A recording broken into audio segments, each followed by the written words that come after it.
This fourth question we can see beta, it is written 2x square minus x plus 1 by 8. अब ये denominator में 8 है तो हम क्या करेंगे, इसका पूरे का एलसीएम ले लेंगे. एलसीएम लेंगे तो यहाँ कुछ भी नहीं है, यहाँ कुछ भी नहीं है, तो एलसीएम विल कम 8 ओनली. तो फिर हम 8 को 2 से मल्टीप्लाई करा तो 16 आ गया, 8 को x से करा तो -8 आ गया. और क्योंकि अपॉन में 8 ही बच रहा है तो I will take 8 to that side. जब मैं उधर ले जाऊंगी ट्रांसपोज करूंगी तो 8 इंटू 0 हो जाएगा, तो इट विल बी 0. तो हमारा डिनोमिनेटर रिमूव हो गया. It is a very simple step. 6th-7th में सीखी है आपने. Try to do, will be able to do. Okay, तो we will get the equation 16x square minus 8x plus 1 is equal to 0. अब हमें क्या करना है, अगेन एक्स स्क्वायर के सामने पास में 16 है और ये 1 है, तो 1 और 16 को हम मल्टीप्लाई करते हैं तो व्हाट यू गेट 16. ठीक, अब 16 के हम प्राइम फैक्टराइजेशन कर देंगे. अब हमें आइदर यू गो बाय 2, फिर 8 आ जाएगा, फिर 2 से करेंगे तो 4 आ जाएगा, तो you can go by that method. ये आ गए हमारे. अब इसकी हम ग्रुपिंग करनी है, तो ग्रुपिंग इस तरीके से करनी है कि हम मल्टीप्लाई करने पे तो 16 है और क्योंकि यहाँ पे 16 आ रहा है ना, और प्लस माइनस करने पे इट शुड बी -8. तो हम ग्रुपिंग इस तरीके से करते हैं. 2 2 जा 1 4 मिल जाएगा और ये 2 2 साथ में ले लेते हैं, तो 2 2 जा 4, मतलब हमारे पास 2 4 आ गए. ठीक है, और 4 इंटू 4 कितना होता है 16.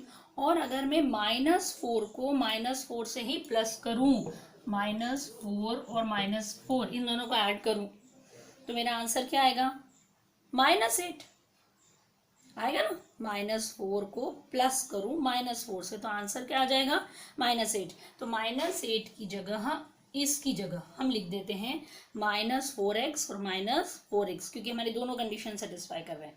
अब जैसे ही ये 2 हमको फैक्टर्स मिल गए, now we will take common from this 2. 16x square -4x में से कॉमन लेंगे तो 4 कॉमन आ जाएगा. x दोनों के पास है तो x भी कॉमन आ जाएगा, तो 4x ब्रैकेट में 4x माइनस 1. फिर यहाँ इन दोनों में से कॉमन लेंगे. Now you have to be very cautious here. यहाँ 4x के पास माइनस साइन है, यहाँ 1 के साथ प्लस है, तो हमेशा जब भी प्लस में से एक माइनस कॉमन ले लेते हैं तो minus is left. I am repeating again. Plus क्या है, 2 माइनस साइन का कॉम्बिनेशन है प्लस, तो प्लस में से अगर मैं एक माइनस हटा लेती हूँ तो माइनस बचता है. तो इन दोनों टर्म्स में से when I take minus common लेके ब्रैकेट के बाहर निकाल दिया. ओके, कुछ और कॉमन है ही नहीं, तो वी विल राइट 1. फिर ब्रैकेट में या -4x का तो माइनस साइन बाहर चला गया, बट यहाँ +1 था, +1 में से एक माइनस चला गया, तो it will be remaining as -1 equal to 0. अब ऑब्जर्व कीजिए, ये ब्रैकेट चेक कीजिए, कॉमन टर्म सेम आ रहे हैं, यस सेम आ रहे हैं, तो वी विल गो फर्दर. तो अब इन दोनों टर्म्स को हमने कॉमन ले लिया, तो what it became 4x minus 1. ठीक, फिर ब्रैकेट के बाहर क्या बचा था 4x, तो ये 4x लिख दिया, -1 equal to 0 as it is. Clear. अब ये इक्वेशन बन जाने के बाद इसका मतलब होता है either this should be equal to 0 और this should be equal to 0. तो हम दोनों को 0 के इक्वेट करते हैं. We will equate this part equal to 0 जो हमने यहाँ करा है, and we will equate this part also equal to 0 जो हमने यहाँ करा है. And once we have equated to 0, फिर ट्रांसपोज करके x की value, now you can find it out by yourself.